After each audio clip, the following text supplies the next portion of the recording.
Honestly, it's just the combination of events here that, of course, we have the rides, which is always a fun part to go towards, but I guess the main thing here is just the community coming together.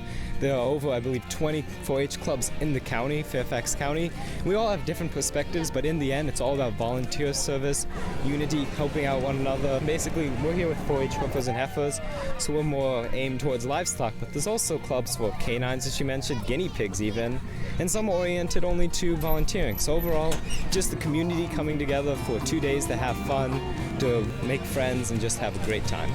So far, I think I really like the horses, the bunny show, and I got a kick out of this pudding eating contest. We want to see all the animals and all the prize vegetables. I think what would be really important is to know that there is such an active 4-H club out in the community, and that anybody who is interested in any of these types of activities, they have a wonderful opportunity to join the 4-H and to learn more.